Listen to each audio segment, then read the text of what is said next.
मैं शायद मेरा ख्याल है मैं बस उस व्यक्ति का एक वीडियो देख रहा था जिन्हें अमेरिका में आज रामदास के नाम से जाना जाता है।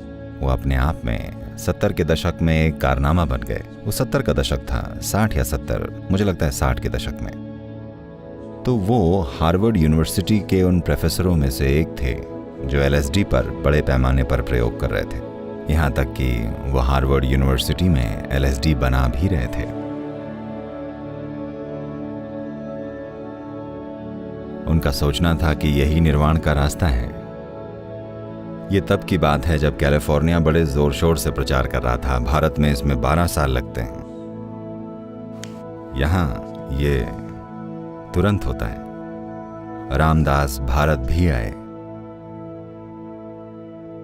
और अपनी LSD का कोटा लेकर आए। वो अब धुरंधर हो चुके हैं।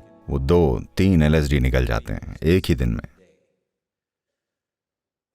तो वो नीम करोली बाबा के पास आए जो एक दिव्यदर्शी हैं और अपार सिद्धियों वाले एक तांत्रिक हैं।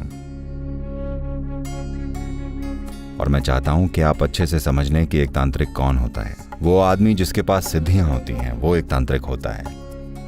जिसके पास कोई सिद्धि नहीं होती, जिसके पास बस किताबी ज्ञान है, वो तांत्रिक नहीं है। ना ही वो किसी भी तरह से एक गुरु है, ना ही वो किसी भी तरह से एक गुरु बनने योग्य है।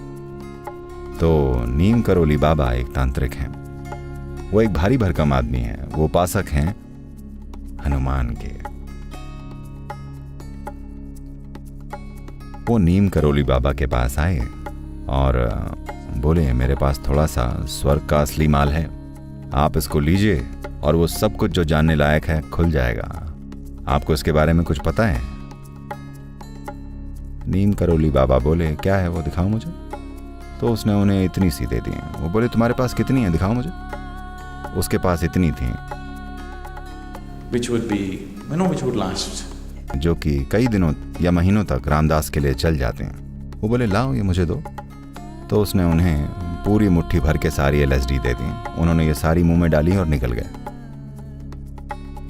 और वो बस वहीं बैठे रहे और जो कर रहे थे करते रहे। रामदास वहां बैठे बैठे ये उम्मीद कर रहे थे कि इस आदमी में विस्फोट होने वाला है और ये मरने वाले हैं। पर बंदे में LSD का कोई लक्षण तक नहीं दिखाई दिया।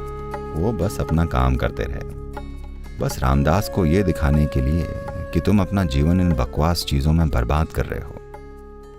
ये फालतू चीजें तुम्हें कहीं पार नहीं ले जाने वाली। तो रामदास के लिए उनके प्रेम के कारण या रामदास की खुद की अपनी लगन और ग्रहण करने की इच्छा के कारण निश्चित ही एक आयाम उनमें उतर गया। because Ramdas is not Ramdas. क्योंकि रामदास अपनी खुद की क्षमताओं के कारण रामदास नहीं बने। रामदास अपनी साधना से रामदास नहीं बने। रामदास बन पाए सिर्फ इसलिए क्योंकि उन्होंने अपने जीवन में एक समझदारी का काम किया कि वो नीम करोली बाबा जैसे व्यक्ति के साथ बैठे और उनके एक खास पहलू को आत्मसात किया। और नीम करोली बाबा कई खिड़कियां खोलना चाहते थे, तो उन्होंने एक खिड़की बनाकर उन्हें अमेरिका भेज दिया।